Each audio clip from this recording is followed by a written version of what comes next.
Avina. So Avina set to kick it deep to Corbin, back deep for the Redhounds, number 4, McGuett, and I believe that is A.J. Moore on the far side, across the way. Ellison. Is it Ellison over there? Okay. Avina set to kick it away. He's got it teed up on the 40. We're just about ready to go. Good crowd on hand here from Campbell Field. A couple of 3-1 teams, 5A Pulaski Southwestern, 3A Corbin. Here's a high end-over-end kick going to be fielded by Ellison back at the 8-yard line. Starts up the center of the field, got a little bit of a seam, breaks the tackle, bursts out over the 30 to the 35-yard line. Good run back time that time by Ellison, and a nice lead block that time by McGuett. Barely saw him take a man out. I'm going to tell you, he was just about our player of the game last week, but this is a kid who, as a freshman, I think has got a really bright future. I tell you this, he's a seasoned playing type football player, David. He breaks on the football well. He's got a great knowledge of the game. He doesn't play like a freshman would play, and I think you're right. A couple changes on the offensive line tonight, David. John Love in there at one of the offensive guards tonight. Everybody else is about the same. Knuckles, who stepped in for Kobe Simon, he'll be back in on the offensive line tonight. Sizemore had a lot of troubles with the snap last week. Opens up at quarterback. He's in the pistol. He's got Jewell to his left in the slot. They're going to pitch it to Jewell on a little inside handoff, a little inside flip, I should say. Jewell makes the catch and will push it out to about the 40-yard line, maybe the 39, gain of about 4. Well, this is going to be a heavyweight fight. I mean, they're going to be try to knock us off the football, and we're going to try to knock them off the football, and that's what it seems like the game plan is here early.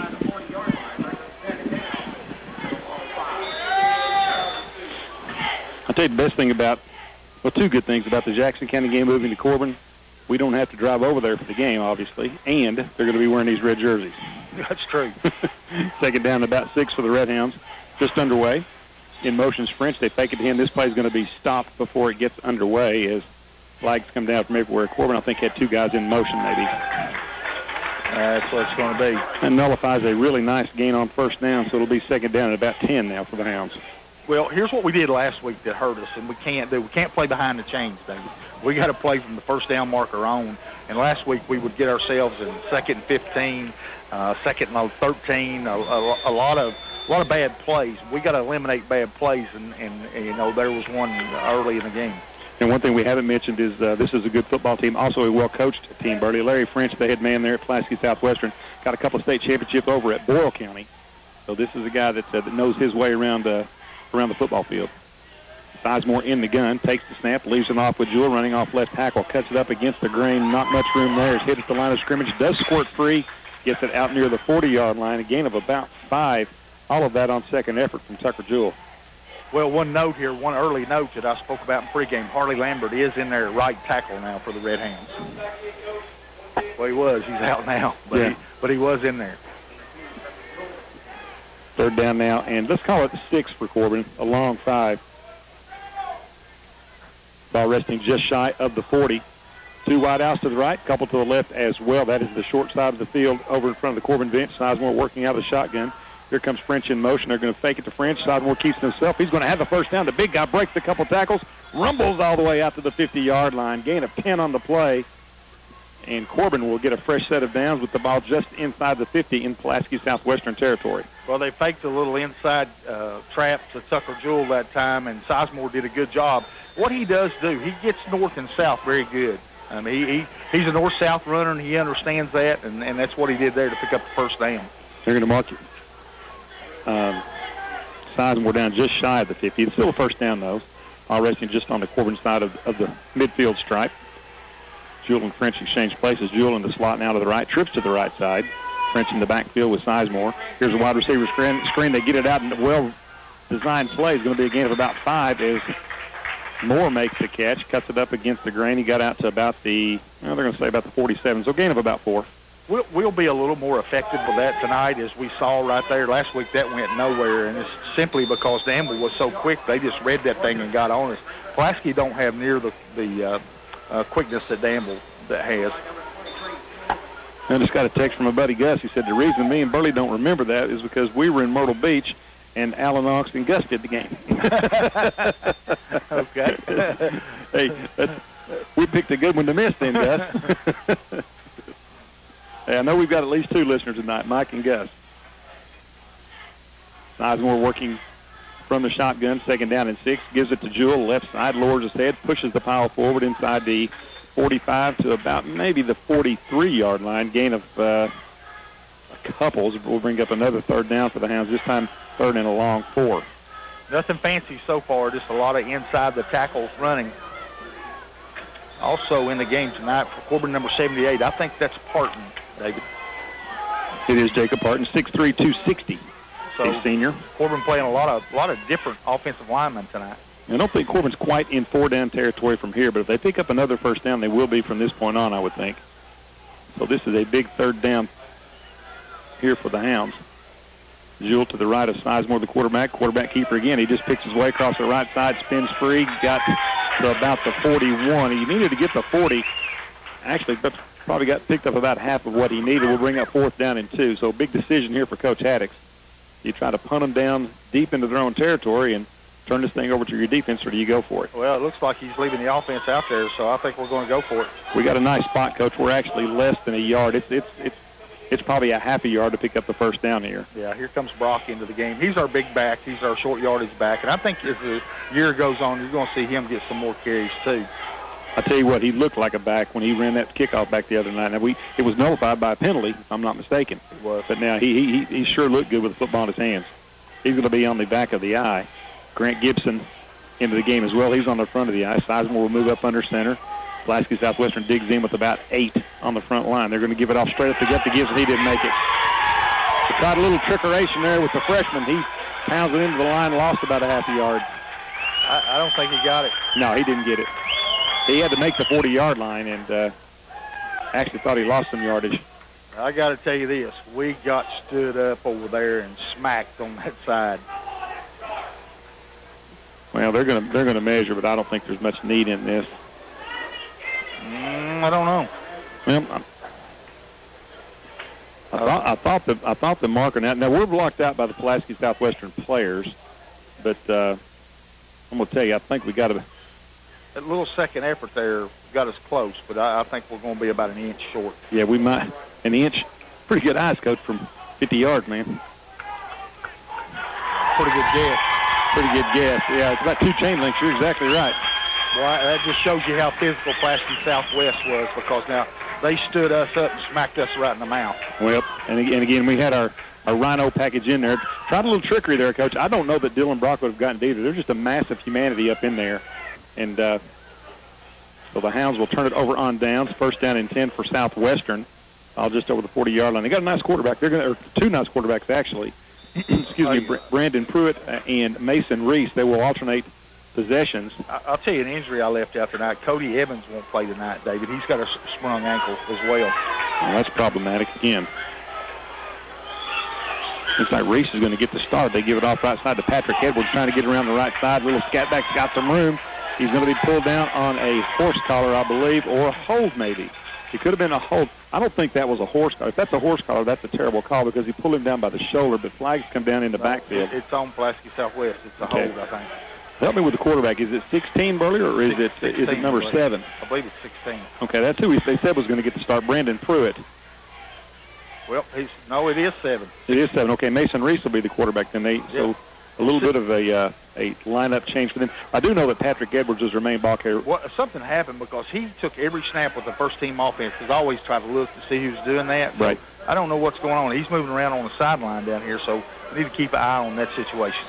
Well, the penalty will push it back to about the 33-yard line for Southwestern, I should say. 1st down and about 18.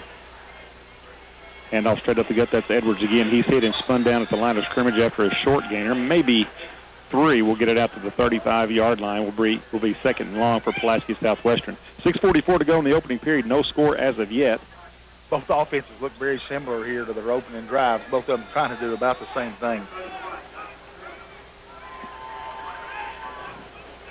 I did not have any idea that Cody Evans was out as well. Reese working out of the gun. We've got flags down. We've got illegal procedure on Pulaski Southwestern. Number 61 for Corbin looks like he's his replacement tonight. And that's Dylan Lawson. Yeah, 5'10", 200-pound junior. A couple of penalties against Pulaski Southwestern in this opening drive. He's got the the Warriors push back to their 31. Still second down. It's probably close to 20 yards now for Pulaski Southwestern. Dave Cox and Burley Foley with you here, field side. Hey, we got one more listener.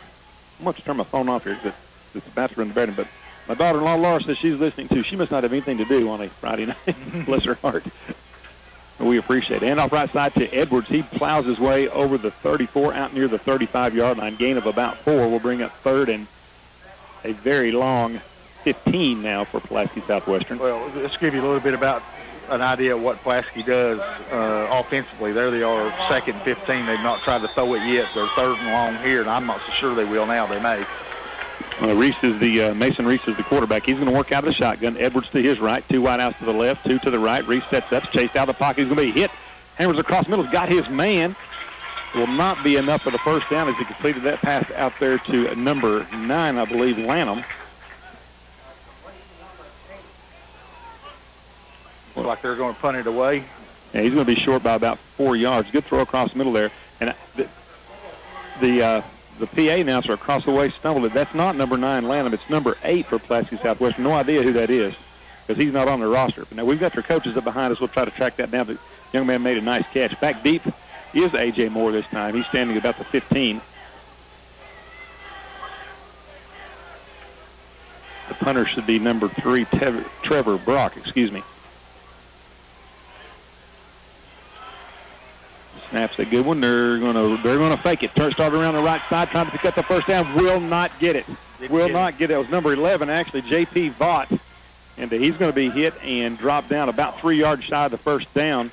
And Corbin will take over in downs, this time in Pulaski Southwestern territory. So both teams turning it over on fourth down, Burley, but Pulaski Southwestern in a little bit of a worse field position than Corbin to turn it over. Well, what they do, that's called a rugby punt, where he starts to sprint out, and he'll actually punt it on the run, and he has the option to run it or punt it. And that time he should have punted it. It wasn't there. Corbin played that very well defensively. We saw Corey Taylor do that many times. Well, yes, we did. Hounds offense hustles out of the off the sideline straight to the line of scrimmage. No huddle. Sizemore will move up under center. Traditional I set behind him. Second back through gets the ball, and he's going to be hit and drop. That's French. Hammer back at the 50-yard line. Loss of a yard. I'm going to say big number 51 is having his way on the offensive line. That's Austin Dalton, 6'4", 305. He's a good player. I watched him play against North Central. He and 44 from Pulaski Southwest were both big-time high school football players. 44 is Floyd Fannin. He's 6'2", 250. Now 305, that's a whole lot of young man right there, let me tell you. Yes, it is. And he can move, too. Take it down in 11 for Corbin. Ball just on the 50. Sizemore will back away from center now and work out of the shotgun. Takes it, going to keep it himself around the left side. One got to be, makes him miss. That's a great run that time by Sizemore. Lowers his head, rumbles all the way out over the 40 to about the 38. He's going to be close to the first down, Burley. Well, I believe he's going to have it. That time he got outside. Pulaski had a guy there dove at his feet. Cameron's a load. He's a big kid, and he's hard to tackle one-on-one. And so far tonight, he's been our best offense running the football. Well, that was a nice fake. They faked it to the right to Jewell. They kind of collapsed on him, and he just pulled it back and read it nice. Nobody stayed at home over on that right side for Southwestern, so that will move the chains for Corbin. 1st and 10 from the Southwestern 37. Ball on the left hash mark, 2 wide outs to each side. High snap, fielded by Sizemore. Looks to throw it, dumps it off underneath, threw it away. Well, that's a difficult pass for a left-hander rolling to his right, and quite frankly, I'm glad that one was out of bounds because it would have been intercepted potentially. Yeah, that was to A.J. Moore over here. He was double covered. He had one in back and one in front. Maybe he did try to throw that away there because... I'm going to say he did, yeah. Well, again, that's a tough throw for a left-hander moving right under pressure. The big thing I see again tonight, Dave, we're not knocking them off football like we did early in the year, but now our opponents are a little better opponent right now than what we had early. Well, you've got a couple things going on. You've got that going on, and I'm going to tell you, I'm not sure Kobe Simon wasn't our best offensive lineman. He's pretty good. But he's good, and that's not to disparage anybody else. Kobe was a load. This play is going to be stopped before it gets underway as well. I think this time maybe Corbin was moving on the line. And it will be illegal procedure against the Hounds, so it'll be 2nd and 15 now. I'm going to try to track these tonight. Again, it's 2 plays now behind the chains. What I mean behind the chains, once the chains are set for a first down, and the marker goes back, that's a behind-the-chain play. That's what I thought really shot us in the foot last week. And now here's the second one tonight in the first quarter. Well, you're right. The down and distance, it is so important because that opens your playbook or closes your playbook. When you're 3rd and 15, everybody in the place knows you're going to throw it. 3rd and 1, you've got some choices. Cameron still in the shotgun. Jewell to his right, wide outs to both sides. Back to throw. Sizemore sets up in the pocket. Going to be hit and dropped, and that's the big man. That's number 51, Austin Dalton, 6'4", 305. The bad news is he's just a junior. Well, we've not been able to handle him. I can tell you that. We can't handle him. He's in on almost every play. He's a good-looking kid. I'm going to tell you, he has been a handful. 6'4", 305. The sack will make it 3rd down and about a half a mile for Corbin now. 3 minutes to go in the opening period. No score as of yet. Good news is, even if Corbin can just hold on to the football here and not turn it over, they should be able to punt Pulaski Southwestern fairly deep in their territory. 2 wide outs to the left, 1 to the right. Sizemore, and this play is going to be stopped before it gets going. Illegal procedure once again. Another bad play. You got to eliminate bad plays. That's 3 here in the first quarter. You're right, and that one may not be as bad as some of the others in that we're probably not going to pick up 3rd and 21 anyway, and that gives you maybe a little more room to punt it. But now we're going backwards. Corbin's on their own 47, and they've got to get down to the about 27 of Pulaski Southwestern to pick up the first down. 16, 17, 18, whatever, 18 yards in penalties. Long way. Back at South Florida on the playground where we used to play, this is when you touch and throw. Yeah, like one guy could throw it that far. That was Brian Bright. That was it. He could hum it. 2.5 to go in the opening period. 3rd and a long way for the Hounds. Sizemore working out of the gun. Here comes French in motion right in front of the quarterback. Sizemore will keep it himself. Picks his way across left tackle. Picks up about 3 or 4 yards, and that's going to be it. And the Hounds will kick it away on 4th and 25. You know, I kind of like that call. It was conservative there, and a lot of people might not like it. But I think in this game, the way it's playing out right now, it looks like a fist fight. So let's punt it back to them and play defense. Well, I don't mind the call at all. The only thing I question, and again, we just question because we're allowed to up here, but I just wonder whether you want to get your quarterback hit again. Yeah, he's going to have to take some shots tonight because he looks like he's our best runner right now. The punt is on the way. It is a high, short one. This needs to take a Corbin bounce, and it does. At the 30, continues to roll forward. Rolls it down to the 25-yard line and will be touched down there. So 1st down and 10 for Pulaski Southwestern at the 25-yard line of the Warriors. $1:40 to go in the opening period. Well, it's kind of playing out kind of like what I thought it would be. I mean, it's going to be a physical game. We're going to have to match their intensity, but we're going to have to find some rhythm on offense, David, because you keep putting your defense out there, then you're going to have some issues, and that's the case tonight. New quarterback in the game this time is going to be Brandon Pruitt. They are alternating series, and Pruitt broken play. He turns to hand it off, and nobody's there. He lunges forward and picks up a couple of yards. That was a broken play for Southwestern. Harley Lambert getting up off the ground as he usually does. I got to tell you, I know we give him a lot of credit on the radio, David, but he's a fine football player. Because I watch him take on those double teams. Most every play, he's getting double teamed, and he's just steady down in there. You know, in this age of technology and huddle and all the film exchange, people know who can play well before you walk on the field. Pruitt is going to work out of the shotgun. Edwards flanking him to his right. Wide outs to both sides. Takes it, leaves it off with Edwards. He's hit and hammered. Stuck in the turf. Boy, that is Sams, and he makes a tackle. As good a tackle as I've seen this year. Pops in 3 yards deep. Yeah, we came on a little blitz that time and caught them before they got started. That was a huge play by, not Devin Sams, Dustin. He's got a brother that's a freshman that's injured right now. He's on the injury list as well. And we didn't mention one of the Henderson twins tore his ACL as well.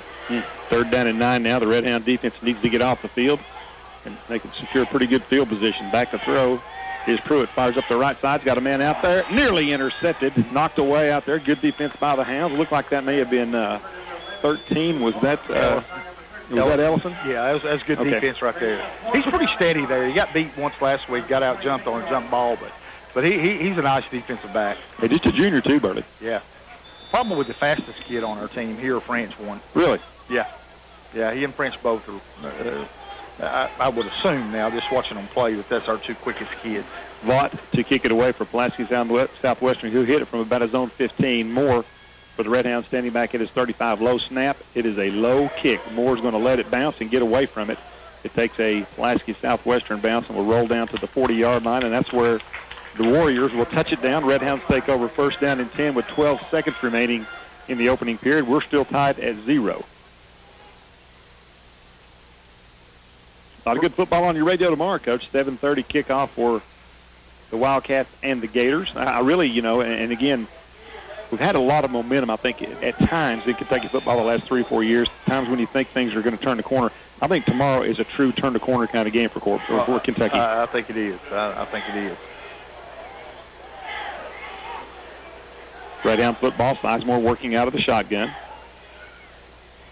Takes the snap, leaves it off with Jewell, picks his way into the line of scrimmage, hit and push backwards, and his forward progress will get him to the line. There's nowhere to go at all. We're just getting whipped on the front line. That's all there is to it. And that will bring to a close the first quarter of play. No score as of yet, right where we started, all tied at 0. It'll be Redhound football, second down and 10 from their own 40 when we return. Stay with us. You're listening to Corbin Redhound football. Back at Campbell Field, Dave Cox and Burley Foley with you here at Fieldside. Beautiful night for football here, Coach. First quarter pretty much as you scripted it would be prior to the game. Any advantages for either team yet? I think Southwest's been a little more physical than what we have up front. But we're hanging in there. Pretty good. It just seems like neither team has any rhythm offensively, and both defenses playing pretty good, as you would. Easy to say with it being 0-0, but we got to get a little rhythm offensively when we get the ball back. Corbin working right to left on your radio dial now. If you're picturing this at home, Corbin going working towards Lincamp Creek now. They flipped ends. So second down and 10 for the Hounds. Ball just over their own 40. Cameron Sizemore is still a quarterback. He's working out of the gun. Here comes French in motion right in front of the quarterback's face. They're going to give it off to Jonah. He cuts it up and will have nowhere to go. Drugged down from behind. They're going to call a horse collar, I believe, back to 35. I think that's going to be the call. I don't think Pulaski's going to be very happy with it, but I didn't really think it was a horse collar, but we got a couple of those, quite frankly, called on us this year that I didn't think were as well. Now they're going to call a face mask. Okay, that one's probably a little harder to argue. Well, I didn't see it, but his back was to us. We've had some success on that jet sweep with French this year, but Pulaski snuffed that out pretty good. They had a guy turned it right back in, played it very well. We watched them play against Knox Central over at Clay County, and we were very impressed. We were kind of looking at we're just athlete upon athlete upon athlete. Just underway, second period of play. Dave Cox, Burley Foley with you. No score as of yet. Redhounds have got it. Ball just into Pulaski Southwestern territory. First and 10 for the Hounds after the 15-yard face mask penalty on Jonah French. Two wideouts to either side. Ball resting on the right hash. Jewell to the right of the quarterback, Sizemore. Sizemore takes the snap, steps up, fires it long down the left sideline. He's got a man out there. It's going to be caught. It's going to be caught out there all the way down to the 20-yard line. That's going to be caught by number 11, Caleb Mitchell, and that was a very well-thrown ball. It was. He put that one right on the money. And I got to tell you, whether Caleb Mitchell catches that ball or not, that's good for our offense because it stretched the field. So I think it's pretty good that he caught it, though. No, it's great that he caught it, like I said. But we got to stretch the field a little bit, and we were able to do that then. Well, you're exactly right, and that gets the ball all the way down to the 15, not the 20. So the Hounds in business, first and 10 from their own 15-yard line. Sizemore in the pistol now. Jewell set in behind him. High snap, leaves it off with Jewell. Jewell starts off the left side, keeps his feet churning, and picks up 2, maybe 3 yards. That carry turned into a rugby match right there. As both linemen pushing either way. He may have gotten 3. Yeah, they're pretty good up front, David. I'm telling you, their front four is pretty good. They're causing us a lot of problems. Second down and probably 8, I would think. From this angle, Sizemore gets the play from the sideline. 10:45 to go in the opening half of play. Mitchell to the right side. Sizemore to the left. Also a receiver in the slot to this side. I believe that's French. And Braden Sevier also split to the left. Quarterback keeper off the right tackle. The big guy keeps his legs churning. He's going to be pushed backwards. Okay, I'm not sure that he got back to the line of scrimmage. 3rd down and 8 for Corbin, all on the 12-yard line. I just don't know that we're going to have that much success between the tackles. Well, if we don't pick this first down up, I think you'll see Lucas Cannon right here. He's a right-footed kicker, Coach. Either one of the hash marks a better advantage for him. Well, you'd want it on the left with the right-footed kicker, but let's see if we run something to this side then. Sizemore empties the backfield. He's going to take the high snap, leaves it off to the left side with Jewell. He cuts back against the grain. A nice little run, gets inside the 10, down to about the 7-yard line, maybe. Gain of about 5. We'll bring up 4th down and 5, and here comes the field goal team onto the field, I should say. The ball right in the middle of the field, Coach. This is, 7 yards further than an extra point. Yeah. Well, I was watching him in warm-ups. He was hitting them from a long way, but it's about being accurate, not about length here. But he's a fantastic kicker. Yeah, if he kicks this ball just like an extra point, he's got plenty of distance. He's been drilling those extra points over in the parking lot on this end.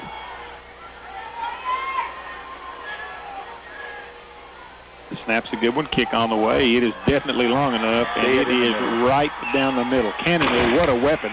Cannon goes off. Corbin gets the lead 3-0. 8:55 to go in the opening half of play. We'll take a timeout, then be back to Campbell Field. Stay with us. You're listening to Redhound Football on T107. Back at Campbell Field, Dave Cox and Burley Foley with you. 3-0 lead for the Hounds. Their first points in, 5 quarters, Coach. A little over 5 quarters. Yeah, what we did there, though, was we hit on one great play with Mitchell. Sizemore to Caleb Mitchell. But still, it started to push them off the ball a little bit, but still can't get that 3, 4, 5 yard play we need. But what we didn't do then was play behind the chains any time in that drive, and we come away with points. That's a good point. Vaught and Edwards back deep for Pulaski Southwestern. Edwards is dangerous, Burley. This number 4 back here on the near side is a really, really good return man. Cannonu would be well served if he could get this one to the end zone. Looking at the flag in the end zone down there, absolutely no wind whatsoever. Cannonu approaches, puts the foot to it. It is a high end-over-end kick, will not reach the end zone. Edwards fields it at the 2, starts up the right sideline, gets a block out front. Going to be pushed back to the middle, breaks the tackle, still on his feet, and will be pushed down at the 35-yard line. Good run back by Edwards. Fine player. I saw that kid in the Knox Central game, Burley, and he is he's a load. He's 5'10", 165, but he's really hard to bring down. Yeah, did he return a kickoff in that game maybe? I think he did. Right before the half, seemed like. 8:48 to go in a fast-moving first half. Corbin on top, 3-0. Corbin's secondary is Cameron McGuett, Ellison, DJ Murphy, and the Rovers are Brock and Moore. Reese back in at quarterback for Pulaski Southwestern. Leaves it off with Edwards, trying to get around the right side, cuts it up into a nice running alley. He's going to get all the way out near the 50-yard line, run up about 14 off of that right side. Boy, made a really nice cut, too. Corbin had him contained, pushing him back into the middle of the field, and he cut back against the grain and picked up 14. There's a flag down at the point of the tackle. That's probably not good news for the Redhounds. Usually when they throw that in on the tackle, it's a face mask or a horse collar, something of that nature. Big Josh Hampton in there on the defensive line tonight, along with, in my opinion... No, it's against Southwestern, a hold. Oh.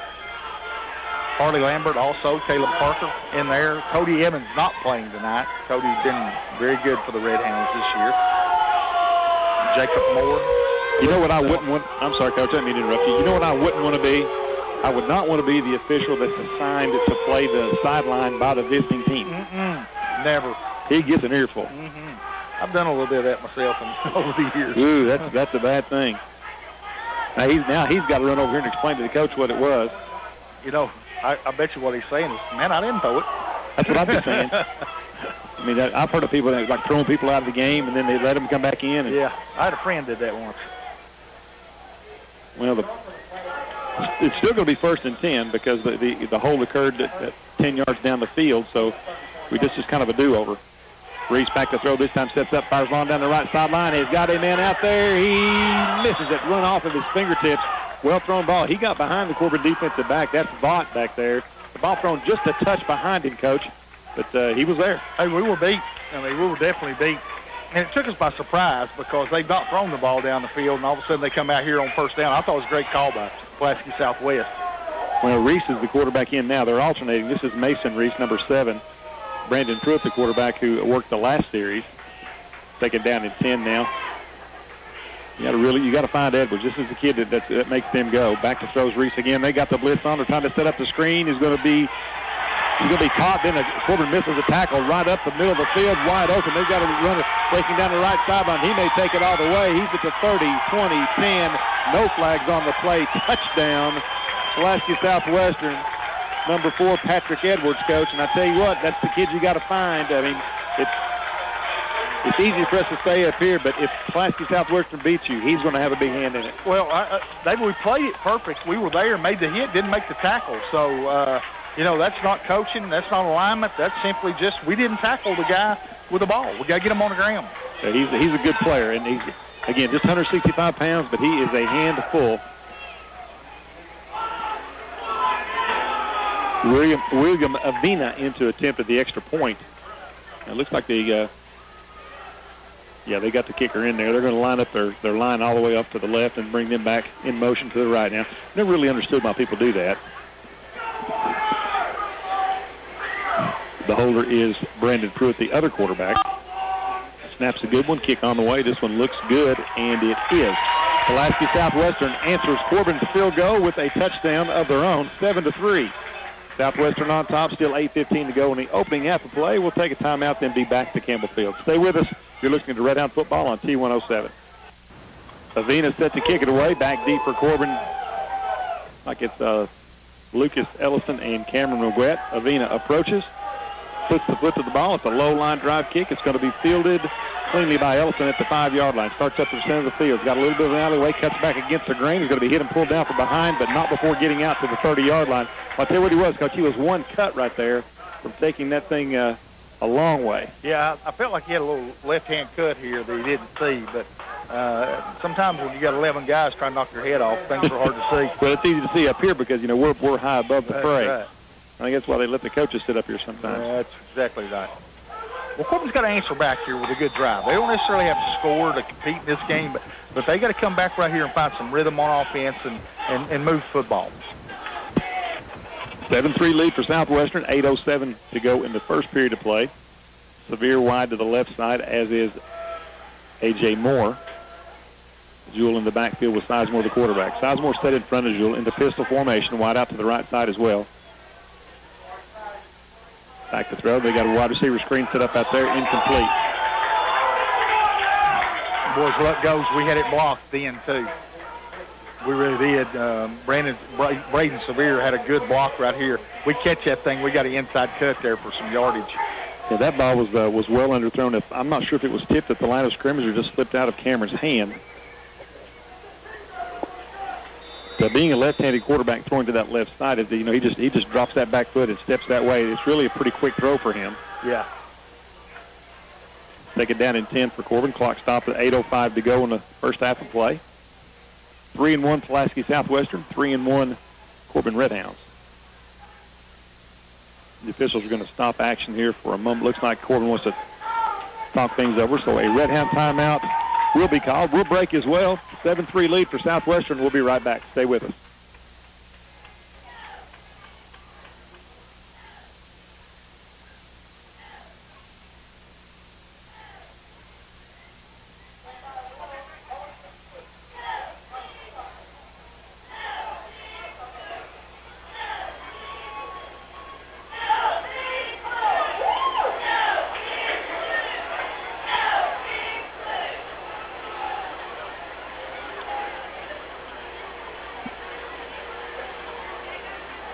Back at Campbell Field, Dave Cox and Burley Foley with you here. 7-3 lead for Pulaski Southwestern. Timeout on the field taken by the Redhounds. Coach, what do you do to open this offense up? I mean, obviously you're basically a stalemate on the line of scrimmage, and you've had some success throwing the ball across. But one thing that we haven't done much of, and you can tell me maybe why we haven't, is we've not worked the ball to the tight end very much here lately.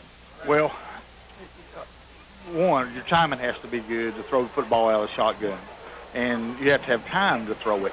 And I think, and I haven't been told this, but I think they don't feel confident enough that we're getting enough time to throw it right now down the field. But I think you're right. I think that's, and not only I think it's there, it's a play I like, so it's easy for me to say I love to try to exploit the middle of the field with football. So with the big rush, you would think that there would be a gap in the middle. Sizemore's going to keep it himself, runs to the right side, throws it incomplete. That was kind of a fake run, and then he pulled up short of the line of scrimmage and threw it to A.J. Moore, who I don't think was expecting the football. His body language looks like he was not expecting the ball. And what I'm starting to see now, Coach, that worries me a little bit. I'm seeing some heads dropping on the Corbin side just a little bit right here. That's the biggest challenge this staff has right now is when things are going bad and you're a little bit inexperienced, and you got champed pretty good last week. They got a tough halftime coming in front of them. Well, I mean, here's the thing. It's a 7-3 game, certainly right in the middle of this thing against a very, very good 5A opponent. There's no reason to be hanging your head right now. No, it's a good competitive game at this point. 3rd down and 10 for the Hounds. 8 minutes exactly to go in the opening half. Cameron takes it, looks to throw, steps up, fires across the middle. There's the tight end. That's the play we've been calling for. 1st down, Redhounds, all the way out to the 47-yard line, and that was a laser thrown across the middle by the left-handed Sizemore, and Braden Sevier with the catch. Yeah, Braden's a big target. He's one of the bigger kids on the team, and that's a good throw by Cameron. Very good throw. If they're coming with those big linemen rushing like that, there's got to be some openings there in the middle of that field, like you say, and we've got a couple guys. 25, Brock can catch it in there and can do some damage when he gets it in that open field. Well, I think their game plan is to make us do that. Suits me. I'm all over that if we can get it off. Sizemore working out of the shotgun. 1st and 10 for Corbin from their own 47-yard line. 7.5 to go in the opening half. High snap, fielded by Sizemore. Steps up, fires on down the left sideline. Got a man behind the defense out there again. It's going to be hauled in. It's caught by Moore all the way down to about the 15-yard line, maybe the 10. I can't tell you how important this is for Corbin, David, to hit on some of those big throws. It's huge for this offense because we've bounced right back now and back in some rhythm here. Haven't played behind the chains any. Had a couple of bad plays, but big catch by Sevier, and now one by Moore. Well, I tell you what, Sizemore put that one right on the money, Coach. You could see it coming. He looked like he had a shot to complete that pass from the time it left his hands. Now he had time to throw it. Exactly, and on the pass to Sevier as well. That may be the biggest play of the game, to throw across the middle to Sevier on 3rd and long. Here we go now. Redhounds 1st and goal from the 7. They need to get 6 here, not settle for a field goal. Sizemore takes it, look for him to keep it himself this time. He's going to. The big guy tries to get it out left side. He spins free of a tackle, lunges forward. Nice gainer inside the 5, down to about the 4. Pick up a 3 for Sizemore. He's an added threat down there because of his size and his ability to run north and south.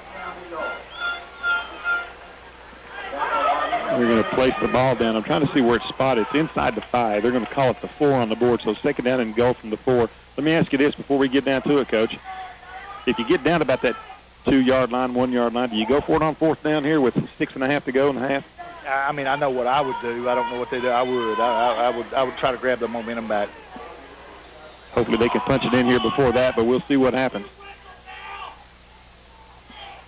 2nd down and goal from the 4. Clock continues to run, 6:15 to go.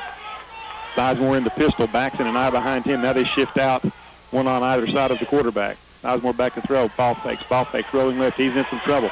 Cuts it up. He's going to be cut down at about the 7-yard line. That may change your strategy just a bit. Loss on the play of about 4. Yeah, that time we did a up and out, and they didn't bite on it. That was just good, solid defense by that defensive back for Pulaski Southwest. Now, to me, and again, you know, my knowledge of football is very limited. That's why you're here, Coach. That's why we pay you the big bucks. When I get them. But to me, and we're putting them in escrow for you. Oh, okay. This is the place on the field where you run the wide receiver screen. Yeah. And, you know, this is, I think, a really nice place maybe to utilize Mitchell or even somebody other than A.J. Moore who they're expecting to get the ball. Now, Corbin's got to spread out here. 3 wides to the left, 1 to the right on 3rd down and goal. Sizemore takes the snap, looks to throw, fires across the middle. Got a man. Touchdown, Corbin Moore into the end zone. Hounds answer with 6. I got to tell you now, Cameron Sizemore has thrown 3 really good balls in this drive. And, you know, obviously there's a lot of coaches around here in the Corbin stands that want to know, you know, why aren't we throwing the football? But now he's come out, and thrown it very well tonight, in my opinion. I think he's probably maybe 6 out of 8 tonight or something like that. Well, that was a laser right there, let me tell you. Cannon on to attempt the all-important extra point here. Hounds on top 9-7, trying to make it a field goal lead for the Redhounds. Snaps a good one. Cannon's extra point is blocked. Well, I think they're going to get a penalty because you can't jump over the center. You can jump up, and I think that's going to be the call here. And it's the correct call. Well, I got to tell you, I did not see. I was not watching. I was watching the snap because it was a high snap, and again, that timing was off just a bit. Now let me ask you this. If it moves it down to the 1.5 yards, do you ever consider going for 2 here or not? No, I go ahead and kick this thing. I go ahead and kick this thing. You want to stay at least a field goal ahead in a bloodbath. Yeah, but they're not going to like that call, but I think that was the correct call. I saw it happen. Coach French not complaining. He's getting some explanation here from the official, but he's not ranting and raving here. If you'll remember, I said Haddix was upset after that field goal a while ago. That's what he was upset about. Well, Cannon went spilling into the ground. They ran into the kicker. I thought it could have been a roughing the kicker, to be honest with you, because he got hit. And that kicker's really exposed when he's following through on a kick like that. Now, I'll tell you what's not going to happen. This official, and I know that gentleman very well, is not going to let that assistant coach berate him. He'll talk to the head coach, but they'll tack 15 on the kickoff on him. Those guys don't listen to assistants very much. No, I know. Extra point attempt forthcoming for Cannon. Corbin on top 9-7, 5:12 to go in the opening half of play. Redhounds answered through the air this time. Extra point attempt on the way. Cannon steps into that one. It's untouched and drills it through the middle. Corbin on top 10-7, 5:12 to go in the first half of play. We'll take a timeout and be right back. Stay with us. You're listening to Redhound Football on T107. Are you ready for some football and Bubby's Barbecue? Well, they're both right here. There's no 10-yard penalty for being hungry at Bubby's. Score big when you tailgate with Bubby's ribs, wings, catfish, pork, and more. Don't forget about Bubby's all-you-can-eat buffet with all your favorites. And there's no personal foul for unsportsmanlike conduct if you want to order straight from the menu. Bubby's Barbecue, Cumberland Falls Highway in Corbin. Phone 258-9070. We're the ones who live in the moment. You know, that moment when you open a Pepsi and hear the music. We're always up for a good time. This isn't our first rodeo, or our last. We're the ones who can't stop. And never will. The beat starts at Pepsi.com. Pepsi. Live for now. Back at Campbell Field. Corbin on top 10-7, 5:12 to go here in the first half of play. And the Pulaski Southwestern faithful, Burley, they're getting after it a little bit over here. Yeah. One lady in particular, she's going to have a heart attack. We need to get the paramedics over here. She's vocal. She's got to get tired of me. That's some pretty strong exertion there. Here's the kickoff by Cannon, taken by and up back at the 25-yard line. Starts up the left side, hit, and pile driven to the turf at the 32. They were not going to kick it to Edwards right there, and I don't blame them for that. That's a smart play in and of itself. So it'll be first down and 10 for Pulaski Southwestern at their own 37-yard line. Grant Gibson, Noah Taylor in on the stop for the Redhounds. 5:03 to go here in the opening half. Corbin on top 10-7. It's a good high school football game, getting after it. It's been a hard hitter now, I'm telling you. It really has. The Corbin defense needs to answer here. You've got to find number 4. This Edwards kid is a player. Pruitt, the quarterback, they've been switching in and out, he and Reese, the entire game. They fake it to Edwards. Reese going to roll back to his right. Got a receiver underneath, makes the catch, but makes the completion to the tight end after the 42-yard line. Hit and drug down from behind, but not before he picked up a pickup of 9 yards there for number 22, Dustin Floyd. Well, they tried to put a linebacker on a receiver then and was able to do that on a little out.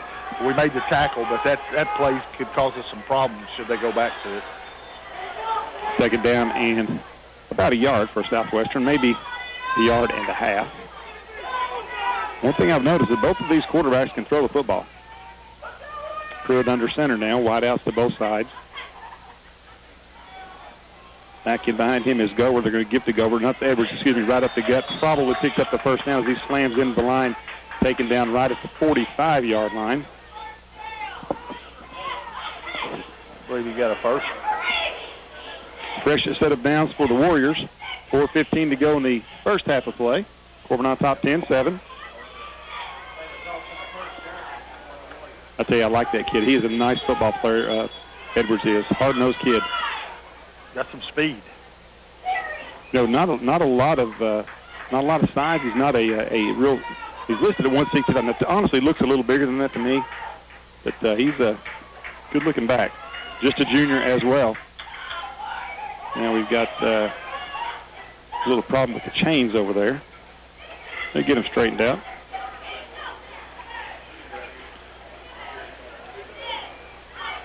First and 10 for Pulaski Southwestern. They're working from their own 45. Corbin leads at 10-7. 4:10 to go here in the first half of play.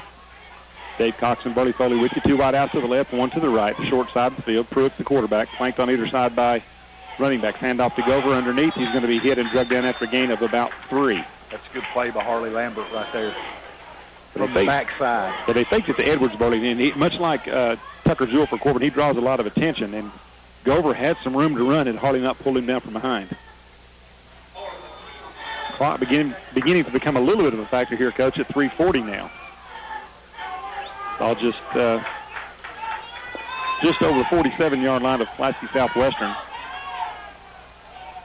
Pruitt takes it, leaves it off of Edwards, trying to get around that right corner, cuts it up against the grain, breaks a couple tackles, runs through tackler, still on his feet. He is a whirling dervish. He's down the left sideline. He may take it in. Nope, going to be pulled down from behind. And once again, Edwards Burley hit in the backfield twice, just threw tacklers off of him, takes it all the way down inside the 20 to about the 15-yard line. Poor tackling by Corbin and outstanding running by Edwards. It was. He's a nice runner, don't get me wrong, but 2 times tonight, and 2 of our better players have had chances to make plays and haven't been able to do it. But we should have just got him on the ground right there. And that kind of makes you realize that quite possibly it's him, not the tacklers. He's pretty good. First and 10 from the 16 for Pulaski Southwestern. Pruitt leaves it off right side. Gover trying to pick his way around the right side. Gets to the corner, 10. Cuts it up inside the 5. Dives for the end zone. Going to be short by about a yard.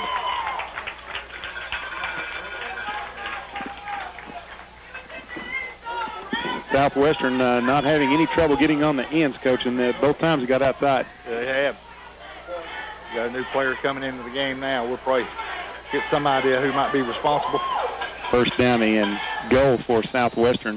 Looks like the ball's on. Going to be resting on about the 2-yard line.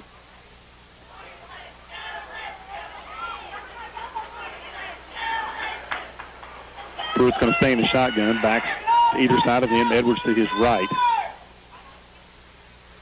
Takes it, leaves it with Edwards. Dives for the end zone, did not make it. He's stacked up, pushed back at about the 2 maybe.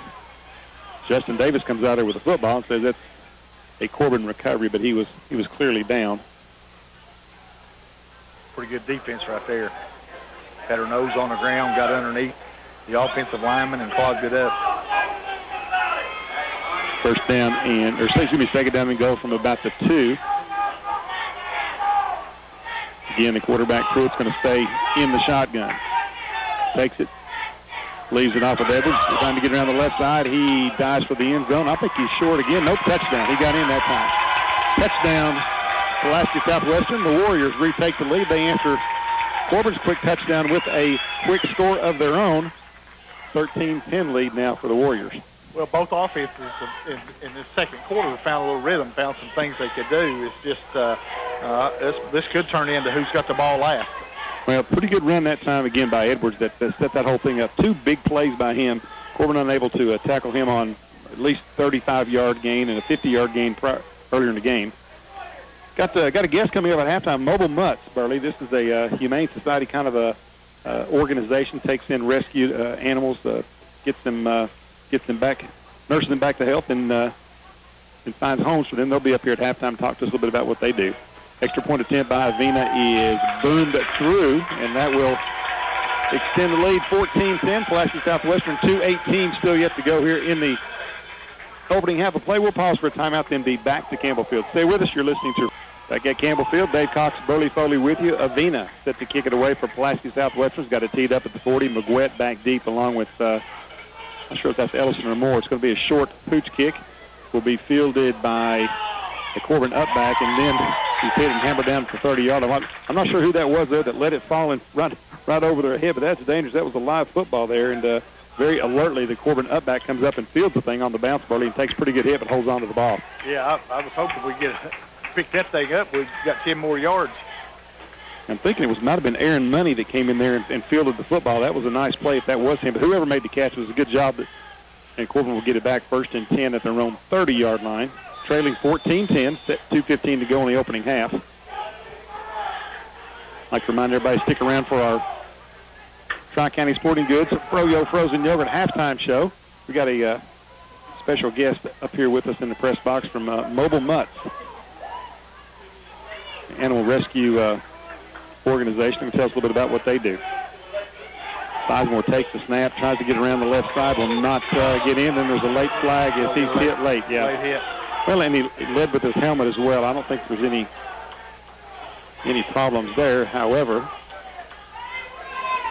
I think once the fan base gets agitated, they tend to take a while to cool down. Yeah, it does. Like maybe about a week. Yeah.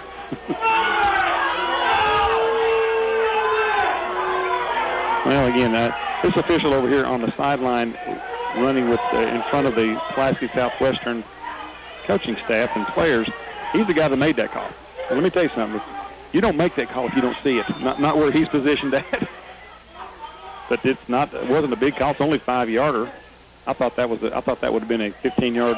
Yeah, it must not have been a late hit. It's like a 5-yard penalty for something. I'm not sure exactly what it was, but at any rate, Corbin's got his 2nd down and 4 from the 37.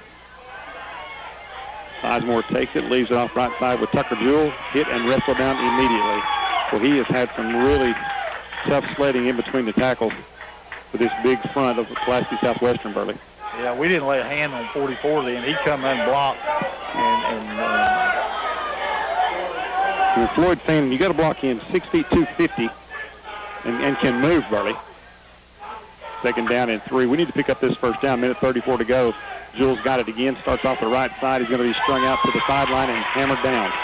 A loss on the play of about 2 or 3 maybe will bring up 3rd and long. Not very many positive plays tonight from our running back position, maybe to really sniffed it out. Really, the only rushing yards we have to amount to anything is what Cameron Sizemore's been able to pick up on the little quarterback draws and read plays. You're right. We'll get those stats from Cameron Sizemore, from Josh Van Norsum when he gets us the information there at the half. But we're probably under 70 yards rushing total. I would think so. 3rd down and 4, 50 seconds to go here. Handoff up the middle. That's going to be Jewell again, I believe, or is that French? That's Jewell. Jewell. He spun down close to the 1st down. I believe he got it. Yeah, they're going to move the chains. 1st and 10 for Corbin. Ball will be just over the 41, about the 42-yard line. 46 seconds to go.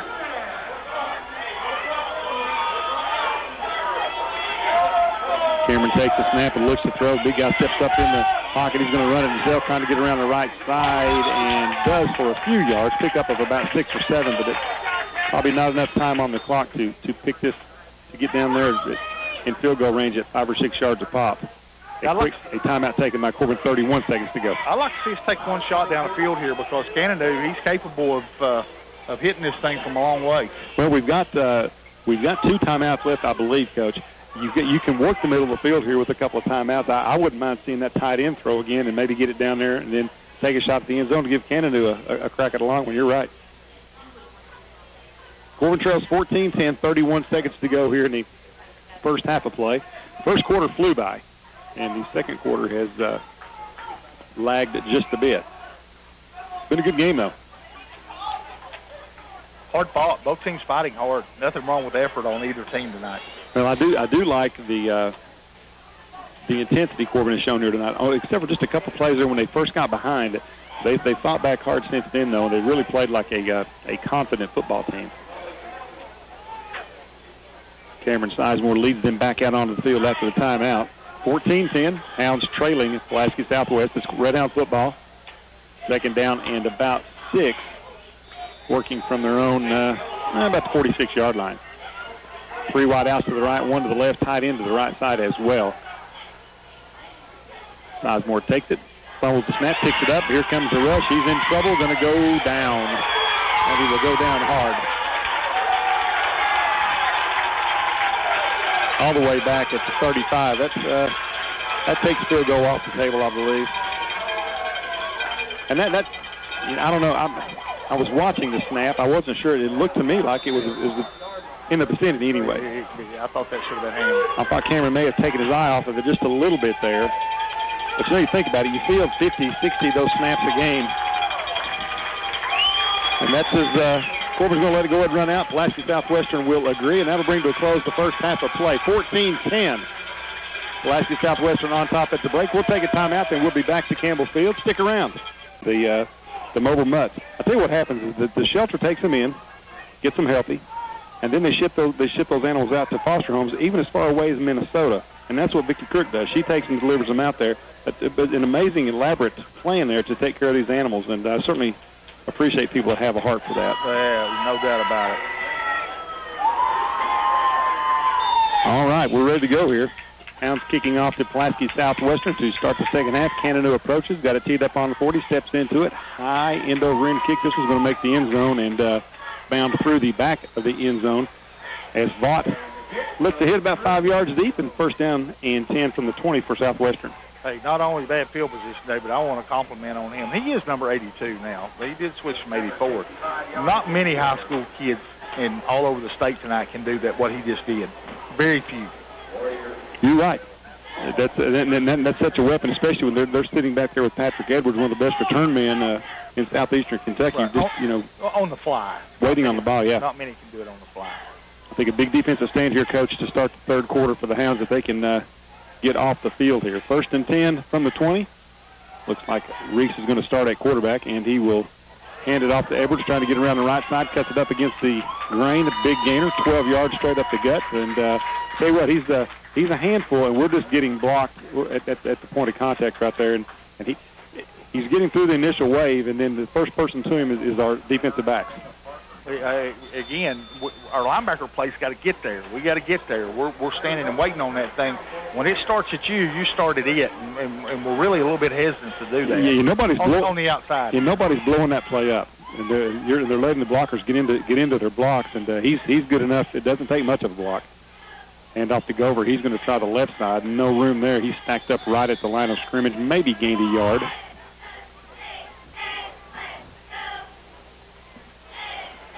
Pretty good defense that time. Hampton. Big Hampton stuffed that one. 14-10, Southwestern on top. Just underway third quarter play. Dave Cox and Burley Foley with you here. Beautiful night for football from Campbell Field. I tell you, it is gorgeous. A Chamber of Commerce night here.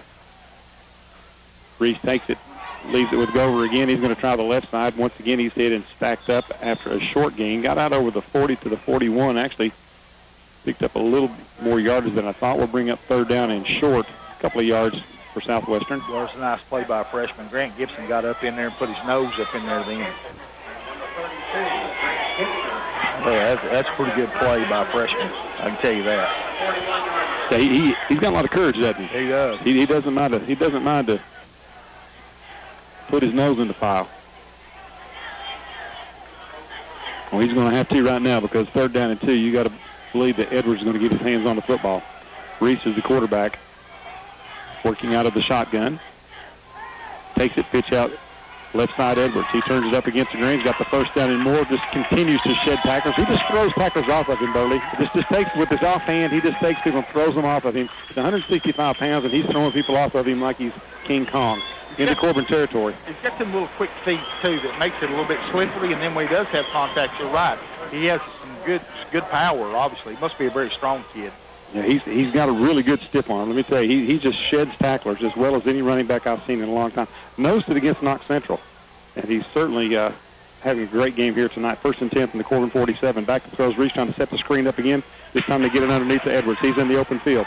Going to be cut down at the 35-yard line. Continue to fight for it. I said cut down. I spoke too soon. He just pulled Corbin tacklers with him all the way down to the 32-yard line, gain of 16.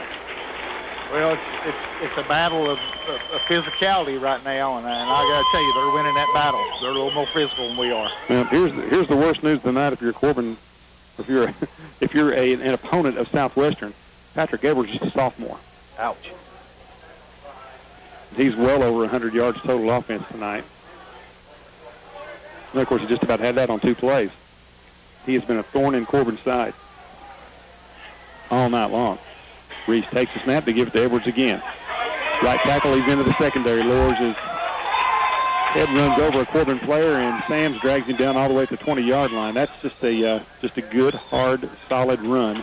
Well, another first down, I believe. Maybe just a half a yard. So I know they're going to move the chains. So 10 yards for Edwards.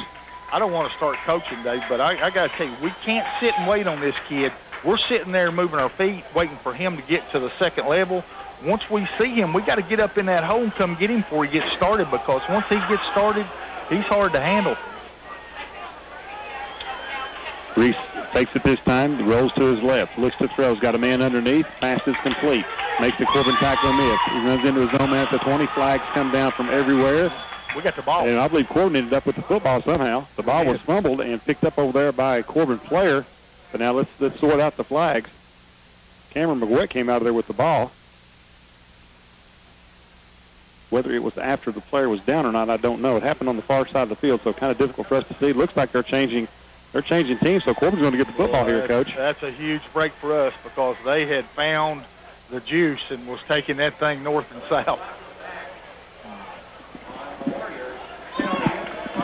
Yeah, the block in the back was the penalty was a block in the back on Pulaski Southwestern. They declined that, so Corbin will take the turnover. Obviously, 1st and 10 at the 15. Wow, that's a big break. Huge break for Corbin right there. I didn't see it, to be quite honest, but it was.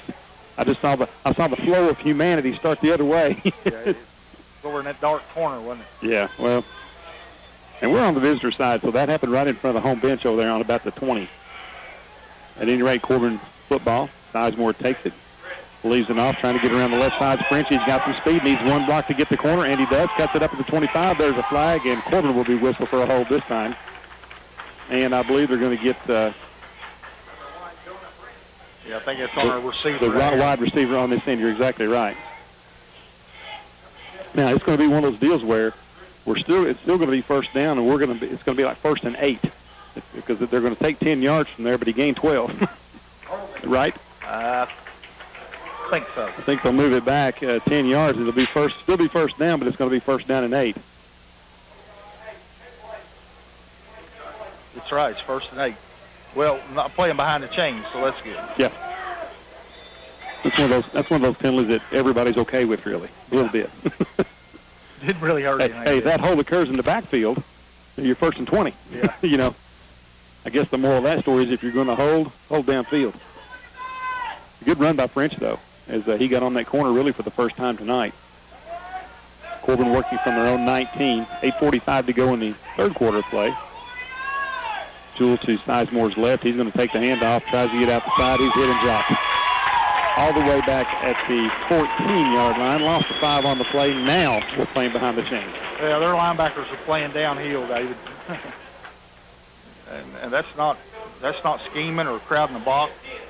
That's just not picking up the guy you're supposed to. Well, we've tried for half a game and half of a quarter to run the football, and it's just not there right now. And I know you have to do that some to keep them honest, but it just doesn't appear to be there for the Hounds tonight running the football. Taken down, and about 12 against the loss of only 2. Sizemore looks to throw, steps up trying to get outside. He's carrying that thing like a loaf of bread. He's going to be hit and dropped, though, at about the 17-yard line. Short game, a couple on the play, and that's not Cameron's fault.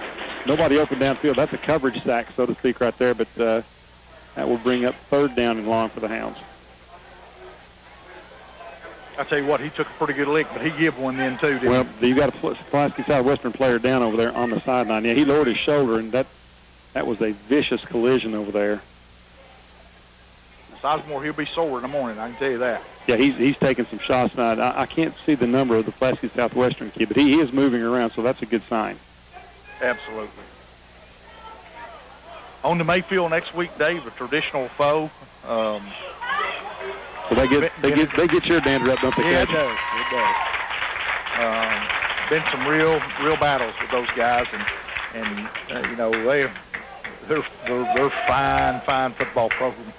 That's number 23, Gover, Burley, the young man at the third. He's one of the starting running backs, also a defensive back on this team. So he's going to lead the field under his own power, which is a good sign. 7:48 to go in the third.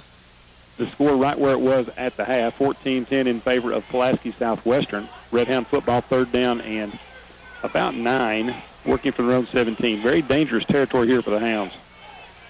We've not punted the ball well this year, so you'd love to see us pick up that first down and maybe at least flip the field position a little bit. Sizemore working with Jewell to his left. Sets up, fires across the middle. He's got his man. It's caught by Moore. He gets the block out front. He's at the 35-40. Breaks the tackle, still on his feet. At the 50-yard line, pulled down from behind. Here comes the flag on top of the play. But Moore with a great catch and run and a strike, a laser thrown across the middle from the quarterback, Sizemore. Now, that flag is usually not very good when it comes down in that area. I got to tell you, boy, I want to give Cameron Sizemore some credit right here, David. He's throwing the ball very well. When he gets time and can see, he's putting it on him. So I'm going to tell you something. Earlier on the play prior to that, it's not his fault. By the time he gets set up, they've been right up in his grill. That time he did get some time, and that's a great pattern. Hey, A.J. Moore's as good a pattern guy as I've seen. That was an unintentional face mask, by the way, on the penalty there, so tack 5 more yards onto that, and that's a huge play. If nothing else, it flips field position. I like A.J. Moore after he catches it. He's really runs well with the ball. He's got great feet, runs a little stronger than what you would think he would for a wide receiver. He's got to hold on to that football. Southwestern faithful trying to raise a little noise here on the aluminum stands over here. I don't think there's a player on the field that can hear that, but it probably makes the fans feel better. 1st and 10 from the 42. Sizemore gives it out to French, hit in the backfield, dropped. Lost a 5 on the play coming from nowhere. That's Gover. That's the kid that got hurt a few minutes ago, Burley. I think he's okay. Well, that's a blitz. He came on just a linebacker blitz, and we had nobody for him. He's 5'10", 180, and he's a strong 5'10", 180. See, now here's when we don't play well. We're behind the chains again. Again, I know you can't throw it on every down, but we've not been able to get outside on them at all. Well, it appears we can pass block them, but we can't run block them. I think. Well, and if you look at their size, I can understand that. Yeah. I mean, they're big old kids, and they're big and strong, and they may not be as quick as they are strong, but they're certainly big. And we can do a little coaching up here. That's what they pay us for. Timeout taken by Corbin. Hounds a little bit confused. Second down and 16, facing the Redhounds. Winry return. 6 minutes exactly to go in the third. Hounds trail 14-10. Redhounds football. A Winry return. Back at Campbell Field. 6 minutes exactly to go in the third. 14-10 lead for Pulaski Southwestern. Second down and 15 for Corbin.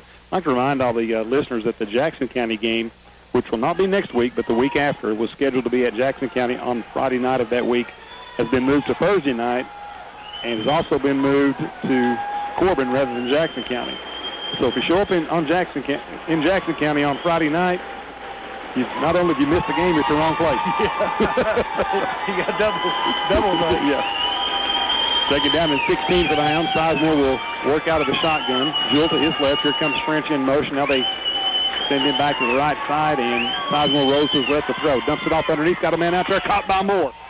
Still on his feet, fights up the left side, and there's a good example, Burley, of what you said. He fights hard to pick up another 3 or 4 difficult yards and gets it up there with a makeable third down and about 6 now. He's good after the catch, Dave. He's really, he must be a little stronger than he looks. He looks a little thin from here. I've not seen him in his street clothes, but I got to tell you this. He runs strong and with very good feet, runs with a little courage, too. He plays strong in basketball. He's a hard-nosed kid, a rebounder, banger, so I can...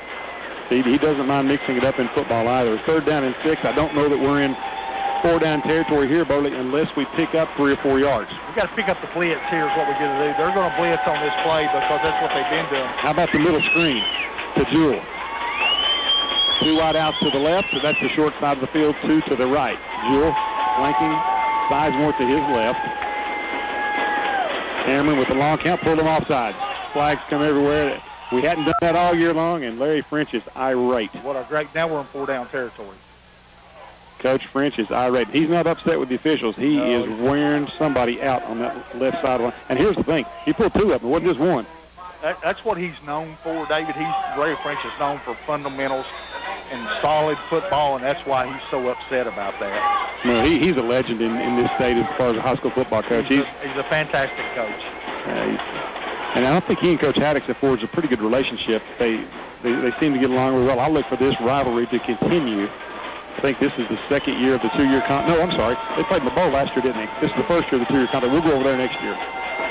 All right, third down now and about 1.5 yards. Back shift out of the eye, flanking Sizemore to either side. Cameron takes it, leaves it off with French, tries to get outside, loses yardage. Wow. Right back where we started from a minute ago. Fourth down now and 4th. Well, I think that was a read play then, and I'm not sure, but I think Cameron had the option to pull that thing, and Mike should have. No, I just, to me, right there, you had them set up perfectly to fake that thing in there and then throw the ball down the field because they had 8 people up in that box, and that's not French's fault. French was. I'm really quite proud of that young man for holding on to the football because he got hammered. Now 4th and 5. Hounds going for it. No hesitation from Coach Haddox. Ball just shy of the 35. They need to make the 30 to pick up the first down. Sizemore works out of the gun. Cameron takes the snap. Southwestern not going to jump off this time. I can almost promise you that. Cameron looks to throw, fires across the middle, intercepted. Boy, that played very well by the defensive back of Pulaski Southwestern. Starting up the right side, here comes a flag down, another flag down, and drug down from behind is number 5, Chuck Burton. They tried to run the little down and in bully, and Burton wasn't guarding the receiver. He just left his man and stepped in the passing lane. Now, and that's going to be about the same as a punt, really, or the same as turning it over on downs. After the penalty's marked off, it's going to be a hold against Southwestern. They set right on that pattern then, though. They really did. I thought it was going to be the wide receiver screen out there to A.J. Moore. Yeah, I kind of thought that might have been the play we should have ran a minute ago on 3rd and 1. But at any rate, after the penalty's all marked off, it's going to be moved back to, looks like the... they're continuing now. It's going to be moved back to the 45-yard line. I don't want to be the dead horse, but a bad play. Another play for a loss. You've got to have positive plays when you're this kind of football team. So the problem was you're losing 4 yards on 3rd and 1. If it's 4th and 1, your playback's still open. It's a bad play. Yeah. You got to give the Pulaski some credit, though. That's a pretty good defensive football team. Redhound defense D just rise up here. Hand off up the gut and breaking into the secondary. Cut down after a gain of about 8 is number 20. Maybe his first carry of the night. That's William Lemon. Lemon picks up about 8 yards to bring up second down. About 7. Bring up second down and 3, a long 3.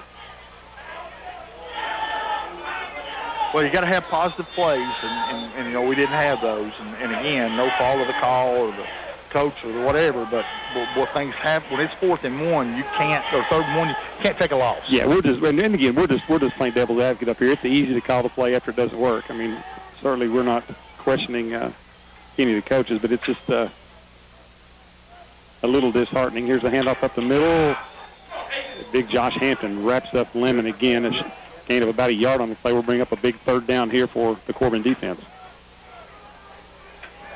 I think we're seeing a little bit of missing Drew Carter tonight too. He's that slot guy in there that can get you some yards in the middle, and I think we're feeling his loss. I tell you what, I don't see, Burley. I don't see Edwards on the field, and he's not been on this entire series. I don't believe, has he? Do you see him out there? I don't see very well. I don't see him on the sideline. Unless he's on that far side. He is on the far side. Here's the handoff left side to Lemon. Picks up the first down, runs into his own man, running very hard down to the 40-yard line. We hit him in the backfield, missed him again. Boy, Dylan Brock had a chance to bring him down for a loss. Hit him in the backfield. He just ran through the tackle, picks up the first down. Well, there's the difference in the two teams tonight. They make a play in our backfield on 3rd and short. We miss the play on them in 3rd and short. And that's the difference in the score right now. I'm not blaming it on that one play, but there's been multiple plays tonight where we've had opportunities and we haven't been able to close the door on it. Yeah, when the folks watch this back on replay on Redhound TV, they're going to see multiple missed tackles for losses that really accounted for all 14 of the points for Southwestern. 1st and 10 from the Corbin 39. Pruitt, the quarterback, takes it, leaves it off right side. This is going to be Edwards trying to string it out. This time he's going to be hit and stacked up after a short gain, maybe 2 or 3, trying to get around that right side. Good job that time as Caleb Parker moved up and was in on that hit, as well as Sevier.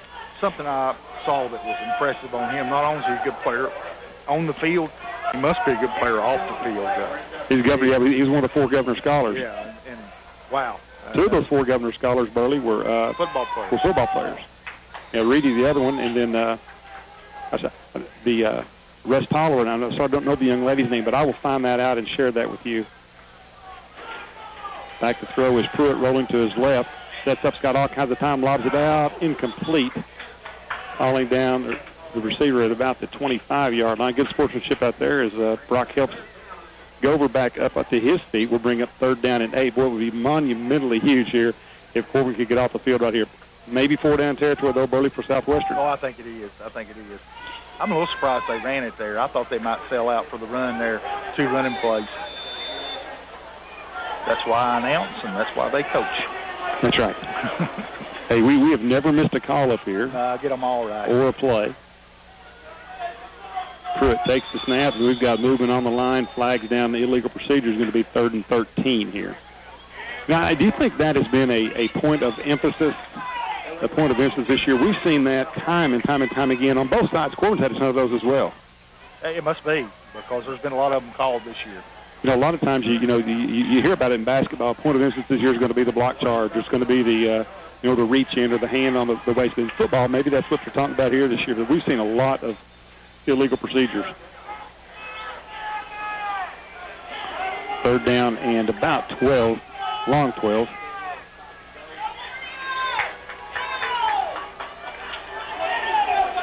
Pruitt in at quarterback. He and Reese have alternated all night long. Pruitt back to throw. Here comes the middle screen. They get it off to Edwards, and he's off to the races, hit and drugged down from behind at about the 34-yard line. Gain on the play of about 6, and that's a nice tackle by Brock, who came back to get him from behind. Yeah, we played that pretty well. I got to think Coach is going to go for it right here. Oh, I think so. I don't think there's any question. There's no movement on the side. Now, I think that had maybe that pass been incomplete on 4th and 11, then perhaps they would have kicked it away, but not on 4th and 7.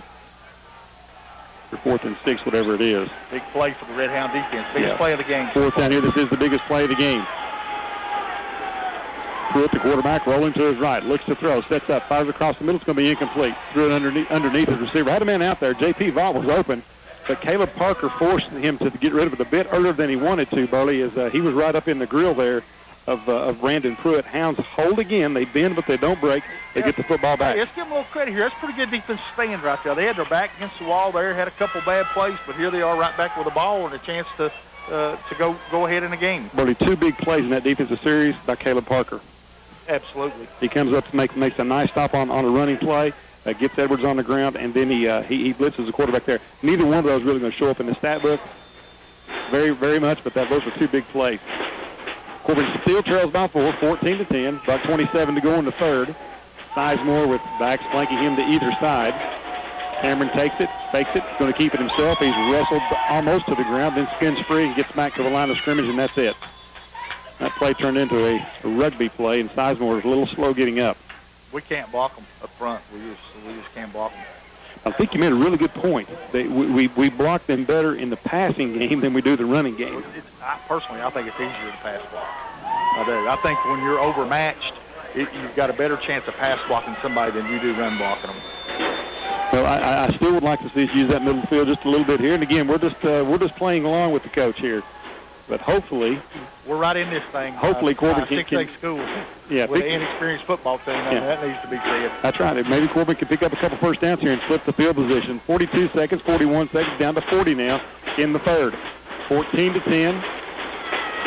Lasky Southwestern on top. Corbin facing his 2nd down and 10. Cameron takes it, looks to throw, sets up in the pocket, fires across the middle. He's got his man caught on the run at the 50-yard line. I believe that is going to be Mitchell. Mitchell with the catch.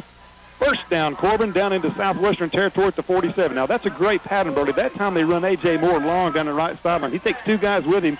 Mitchell just curls up underneath him, and another laser from Sizemore. Hey, Sizemore's putting it right on him now. He's throwing the ball like a big-time quarterback tonight. He really has.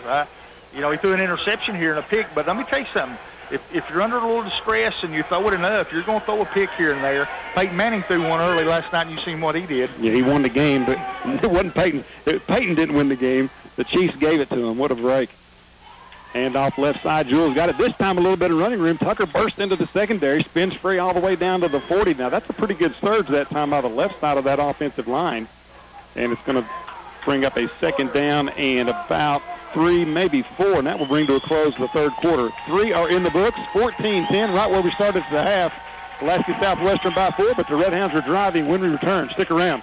You're listening to Redhound football on back at Campbell Field. Dave Cox, Bully Foley with you here. We've already announced during a break the Governor Scholars, 4 of them from Corbin High School, Bully, which is phenomenal. And I'm going to get the young lady's name. We told you that it was Reedy, Tolliver, and Parker, Caleb Parker. And the young lady, I will get her name because I want to get her name on the radio. She certainly deserves to be recognized. 4 more young Redhounds recognized over there as well. But the point I want to make is that's a direct byproduct of Steve Jewell bringing recognition and bringing the old-time school spirit back to Corbin High School. I love that. He instituted that last year, and I think our fans really appreciate that. Well, he's first-class guy. Steve Jewell's a teacher first, the coach second, and he's good at both of them. Yeah, that's well put, but I really like that, recognizing these kids at halftime in front of this big crowd. All right, Redhound football, second down and about 4. Sizemore backs flanking him to either side. 2 wide receivers to the left, 1 to the right. Here's a throw off the left side, batted down to the line of scrimmage. Try to get the little down and in there, and that one smacked right back in his face. Not Cameron's fault, but again, you got 6'4", 6'5" linemen, you're going to get some of those. You are. I mean, I'm okay with that play. I mean, I'm glad it went to the ground instead of intercepted, but you're going to have some of those type plays. What you didn't do is lose any yards. And here's the issue, I think, with when they roll him out to the left, he's got a little better way to do it, but that I guess limits you to the left side of the field. From the middle of the field, you can throw to either side. I like it when he stands in the pocket. I think that's what he is right now. Well, he's certainly thrown some nice passes tonight. Big third down player for Corbin, working from the 40-yard line of Southwestern. Corbin moved. And we had a wide receiver out there in the slot who fell out of his stance, and he knew it. Puts his head on his hands, and not going to mention that young man's name because he plays as hard as anybody on the field. He does, and he's going to get fed plenty to him over there. And he's going to have plenty of time for them to say it is because he's going to get a sub in the game. But bless his heart, he'll be back in just a few minutes. But third down and 9. I still think maybe from here, 4-down territory. I don't know. A lot of time left as we just began the fourth quarter. I think you got to punt this thing away if you don't pick up any yardage. But and what if you pick up 7 here and it's 4th and 1? Then you got it. Here you go. Sizemore working out of the pistol. Jewell behind him. Now he motions out to the left. 3 wide receivers to the left, 1 to the right. In the pocket, fire off the left side. Pass caught by Mitchell. First down, Corbin fights down inside the 25 to the 24. Another strike thrown by Sizemore from the pocket. Mitchell, Burley, emerging as the go-to receiver. That's a nice compliment right there, Burley, to A.J. Moore. It is, and I got to tell you, Cameron Sizemore is really throwing the football well, and the line's starting to protect him now too. I thought McKenna Thibodeau. I thought so, but that she's the other Governor Scholar. I thought that's who it was. I really did, but I wasn't sure if it was last year or this year. Because I knew she had won it at one time. But McKenna Thibodeau, Andrew Reedy, Russ Tolliver, and I've already forgotten the other one. Caleb Parker. Congratulations to those kids. Full ride at UK. Congratulations to them, absolutely. Sizemore driving the Redhounds, takes the snap, gets it off to Jewell, trying to find some space on the left side and gets it down inside the 25 to the 24-yard line. Gain of maybe a yard. Probably just closer to the original line of scrimmage. Will bring up second down and about 10. This is probably going to sound like a crazy statement to a lot of people, but the closer we get to the goal line, the tougher our offense is. It's harder for us to move the football because it shrinks the field a little bit. We're able to find the ball on some 10, 12-yard routes, and it forces us to think about the run a little bit. Well, here's what I think here. I think this is the perfect place on the field to throw that wide receiver screen. Could be. I think they're starting to crowd the line of scrimmage. You get that one block, and you're off to the races. But, again, we're just coaching a little bit over here. We'll see what happens. Second down and 9. Sizemore in the gun. Working from the 24. Cameron back to throw. Steps in the pocket. Chased out of the pocket. Lowers his head. Going to try to run with it. Not much space there. He did get it down to the 21-yard line. Gain of about 3 will bring up third down and 6. And then we've got a little extracurricular activity after the play. Good sportsmanship there by a couple of folks, I see. Not sure what all that was about. A little skirmish on the bottom of the pile. I'm going to tell you, number 23 for Pulaski Southwestern, the Gover kid, that's some pretty good sportsmanship on his part. There was a Corbin kid that was upset, and he got him and pulled him off to the side, was talking to him, and it was not in a unsportsmanlike way. Now, I didn't see what happened other than that, but... Hey, let me tell you, down in those piles, you don't know what goes on when everybody starts kicking and screaming and hollering. This is a huge flag right here, Coach. Oh, it is. It's on Pulaski Southwestern and on Corbin, offsetting. So they offset. Well, and that's good. That's the correct. That's the way it ought to be. I like that. Well, in Southwestern, the fans are wanting a gift right here, but that's not a penalty either way. I will, and again, whether it's a Corbin kid or a kid from the opposing team, I want to call things out when I see them in a good way. 23 right there, and I believe it is a Gover kid. He did a really good job of getting one of the Corbin kids who was highly agitated out away from that play. Well, what you don't understand in high school football now, you can get agitated all you want, but if you're thrown out, you don't play the next game. That's true. That's true. And that was just a little heat going on out there. The officials. Hey, this has been a hard-fought football game from both teams. Corbin's intensity here in the second half has been good.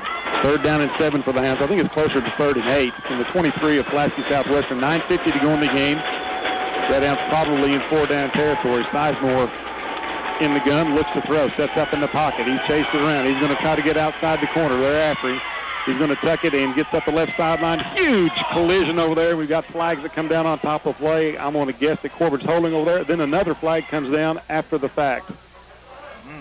I don't know what it's going to be. Two separate penalties, Coach. I think it was a Corbin hold initially. I don't know what happened after that. I can tell you this. That was, let me tell you something about Cameron Sizemore. He don't back down. He delivered a lick that time. He don't back down.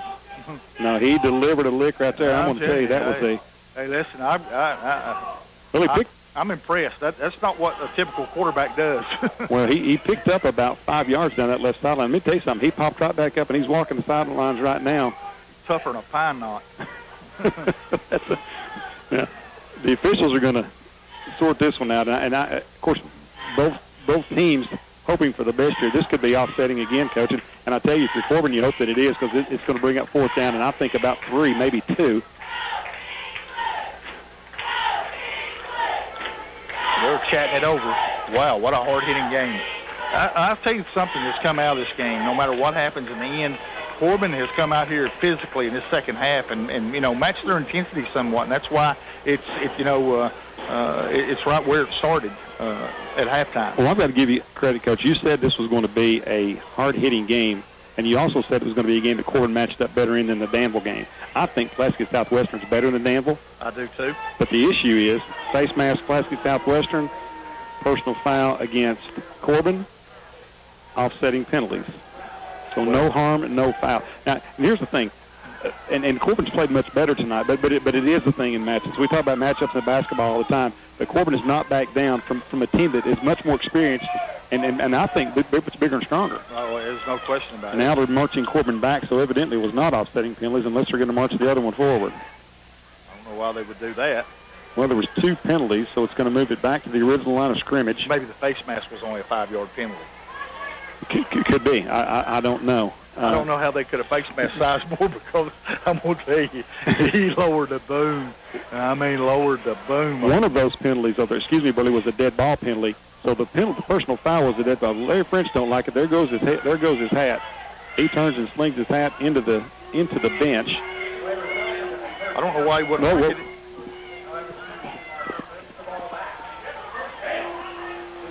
They gave Corbin a 1st down. Oh, that's what happened. The face mask gave Corbin. Sizemore picked up the 1st down with the face mask penalty. I got then it. it's a dead ball, and they move him back, but it's going to be 1st and 10. Okay. So the run plus the face mask gives Corbin the 1st down. Then after that's all over with, they move him back 15 yards because of the penalty. I got you. Okay. Well, I mean, it's rules are the rules, I mean, it's just. Well, that's a huge break for Corbin. Well, it is a big break, and I misspoke. Coach French didn't throw his hat; he threw his visor. Oh, we got moving on the line, and Pulaski Southwestern jumped off sides here. Just left at defensive end. He may throw something else now, because I know this. Coach French, he don't like mistakes. He's encouraging his kids now. He's already he got upset, but he's already back in coaching mode. This is a veteran guy. I'm watching him on the sidelines right here. He got upset for about 30 seconds, and then he came right back and got back in coaching mode. Well, Corbin gets a break right here. I got to tell you, these young Redhounds are fighting, and fighting hard. There's two good football teams. First down and 5 now for Corbin from the 18. 9:37 to go in the game. Corbin trails 14-10. A.J. Moore's going to split wide to the right side. That's the far side of the field. The tight end, Sevier on the left side. Mitchell to the short side of the field. Sizemore in the gun. Takes it, looks to throw, sets up, fires for the end zone. Got Moore out there. This one may be picked off. Incomplete as Moore turned into the defensive back there. That ball was underthrown just a bit. A really good job by A.J. Moore. We've got a player injured for Pulaski Southwestern in the end zone. Yeah, A.J. did a great job then becoming the defensive player instead of the offensive player. He understands the game, but he's really a smart player, and you made mention the fact that he's really good with the football after he makes the catch, and I think he's just got good vision. He feels the game. Plays with a little courage. So let me tell you something. When you have a good feel for the game and you're running in traffic and doing some of the things, there's a word associated with that, and that's courage. Some backs, they don't mind to run in traffic, and he's one of those skill guys that gets the ball, and he'll turn it up in there. Well, we've got a timeout on the field for the injured player. And he's moving around down there, so I don't think it's anything serious. Matter of fact, he's up leaving the field right now. That is number 3, Trevor Brock. It's going to bring up 3rd down and 5 here for Corbin. Now, Coach, let's talk about this a little bit. If Corbin doesn't convert here on 3rd and 5, 9:32 left to go in the game, you're down 4. Do you consider the field goal from here? I don't think so. No, I think you go. But now, again, I'm just give you an opinion. Well, I'm thinking maybe it's the down and distance kind of a thing. In that if you don't pick up any yards, I said 3rd and 5. The board shows 2nd and 5. I thought it was. So a couple of scores of interest here, David. Locally, Henry Clay 42 over Knox Central 14 at the half. Bell 49, Whitley 14 in the 4th quarter. Similar scores to Corbin there. That's courtesy of our old buddy Brad Engel, an ex-Redhound. We appreciate Brad, outstanding Redhound. It is 2nd down, Brody. I thought that. I looked down at the field, and they had 3rd down on the marker, but the board was 2nd. It had to be 2nd. Now they're upset that it's 3rd down, but it was 1st and 5 a minute ago. Yeah. So, I mean, they shouldn't be upset about that. No, the marker guy had it wrong. It was confusing. The guy on the board had it right. So 2nd down and 5. Sizemore working out of the shotgun. Moving on the line. Corbin jumped this time. That's going to be illegal procedure. Our left tackle came out of his stance. Hey, let me tell you something. He didn't fall out of his stance. He fired out of his stance. That was bad play. That was just a bad play.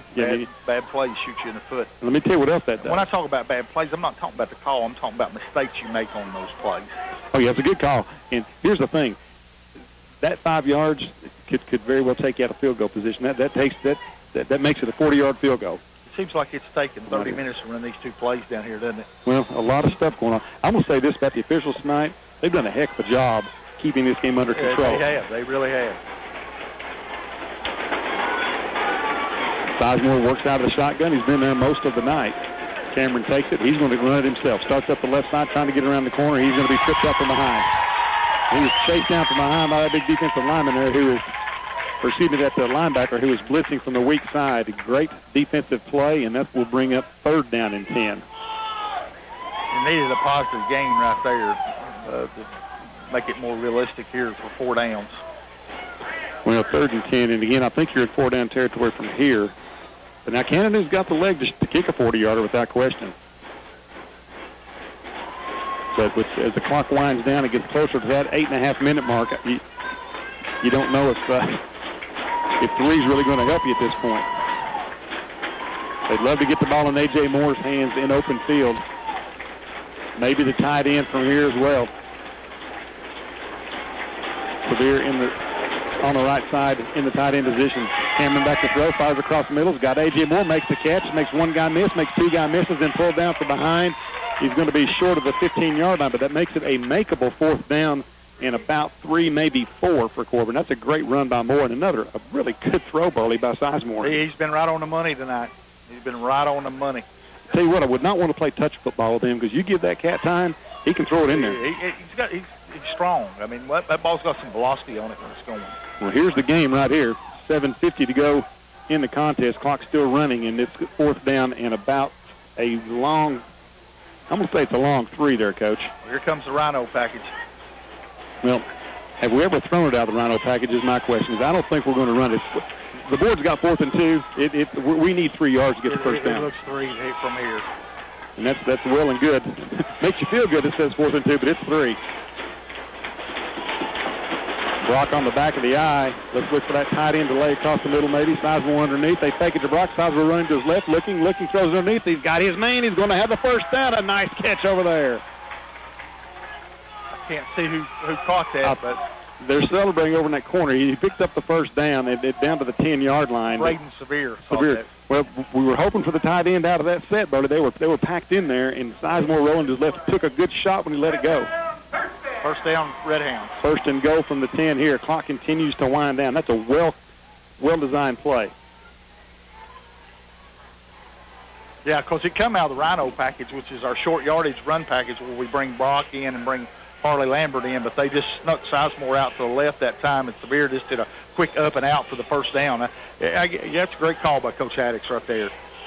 Well, again, a very patient play by the quarterback, Burley, because he had to hold it for enough time for Severe to run his pattern, and he took a pretty good shot because of that. He's got all the courage in the world. I'll tell you what, if he weren't a quarterback, he'd probably be a great linebacker, that's for sure. 1st and goal from the 10. They've laid down the downs markers. Corbin's got to score, and they've got 4 downs to do it, barring a penalty. Sizemore's going to keep it. One man falls down, lowers his head, moves the power forward down to the 5-yard line, maybe the 6. I'm not sure. Maybe knocked down just a touch shy. No flags on the play. Just power football, lowering his head, pushing the power forward. Just about a hard hit in the football games I've seen in quite some time. You've got the big man, 51 there for, I believe it's 51, Dalton for Southwestern, slow getting up. He'll get up. He's a handful. He's as hard-nosed as Sizemore. Those two guys have collided more than once tonight. He's a college football player. I heard somebody say earlier, football's tough on these kids. It's a contact.